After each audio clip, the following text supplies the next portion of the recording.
جنگ بدر کی بات ہے کہ سرکار دو عالم صلی اللہ تعالیٰ علیہ وسلم اپنے ہاتھ مبارک میں ایک تیر لیے ہوئے مجاہدینوں کی صفیں درست کر رہے تھے،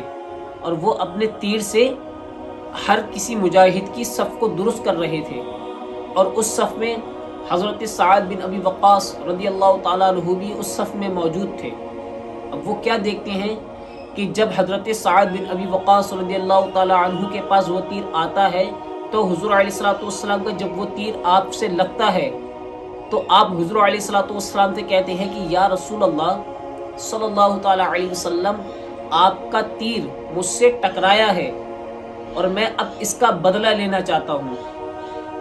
جو تیر مجھ سے ٹکرایا ہے اب میں اس تیر کا بدلہ آپ سے لینا چاہتا ہوں۔ اب اس مجمع میں جتنے بھی جنگ میں وہاں لوگ موجود تھے اب وہ سب حیران ہو گئے اور کہنے لگے کہ یہ سعد کیا بات کر رہا ہے، جو تیر اس سے تھوڑا سا ٹکرایا ہے یہ حضور علیہ الصلوۃ والسلام سے اس چیز کا مطالبہ کر رہا ہے کہ میں اس چیز کا آپ سے بدلہ لوں گا۔ تو جتنے بھی وہاں صحابہ اکرام موجود تھے وہ کہنے لگے کہ اے سعد، تو حضور علیہ الصلوۃ والسلام سے کیا بدلہ لیتا ہے، تو ہم سے لے، اگر تجھے کوئی بدلہ لینا بھی ہے تو ہم سے لے، اس کا بدلہ حضور علیہ الصلوۃ والسلام سے نہ لے۔ میرے پیارے آقا علیہ الصلوۃ والسلام نے مسکرا کر دیکھا حضرت سعد بن ابی وقاص رضی اللہ تعالیٰ عنہ کی جانب، اور صحابہ اکرام سے کہنے لگے کہ اے صحابہ رکو، میں ہی اس کا بدلہ دوں گا، کیونکہ میرے پیارے آقا علیہ الصلوۃ والسلام بڑا عدل و انصاف پرست تھے۔ تو حضور علیہ الصلوۃ والسلام نے کہا کہ اس کا جو بدلہ ہے وہ میں ہی اس کو دوں گا۔ تو حضور علیہ الصلوۃ والسلام نے اپنا تیر مبارک حضرت سعد بن ابی وقاص رضی اللہ تعالیٰ عنہ کے ہاتھ میں رکھ دیا اور کہنے لگے کہ اے سعد،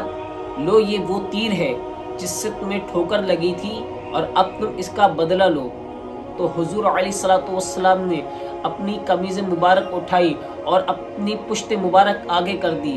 تو جیسے ہی حضرت سعد بن ابی وقاص رضی اللہ تعالیٰ عنہ نے دیکھا کہ حضور علیہ الصلوۃ والسلام نے اپنی پشت مبارک آگے کر دی ہے، حضور علیہ الصلوۃ والسلام سے حضرت سعد بن ابی وقاص چمٹ گئے،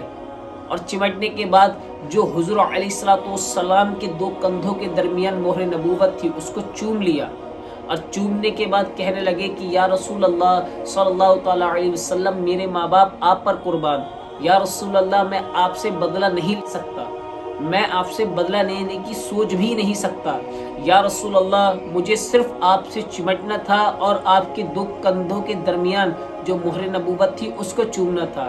جیسے ہی یہ ماجرا صحابہ اکرام رضی اللہ تعالیٰ عنہ نے دیکھا وہ مسکرا اٹھے، اور حضور علیہ الصلوۃ والسلام بھی مسکرا اٹھے، اور حضرت سعد بن ابی وقاص رضی اللہ تعالیٰ عنہ کے گلے لگ گئے، اور حضور علیہ الصلوۃ والسلام نے سعد بن وقاص رضی اللہ تعالیٰ عنہ کو دی کہ اے مالک، یہ مجھ سے محبت کرتا ہے، تو بھی اس سے محبت کر لے، میں اس سے راضی ہوں، اے مالک تو بھی اس سے راضی ہو جا۔ مہر نبوت کو چومنے کے لیے اور حضور علیہ الصلوۃ والسلام سے چمٹنے کے لیے حضرت سعد بن ابی وقاص رضی اللہ تعالیٰ عنہ نے اس طریقے سے حضور سے چمٹے۔ یہ صحابہ اکرام کی محبتیں تھیں۔ آپ جانتے تھے کہ جب حضور علیہ الصلوۃ والسلام کا بدن مبارک ہم سے جا لگے گا ہمارا قلب معطر ہوگا، ہمارے دین اور دنیا دونوں سنور جائے گی۔ اللہ رب العزت سے دعا ہے کہ ہم لوگوں کو بھی حضور کی سچی اور پکی محبت عطا کرے۔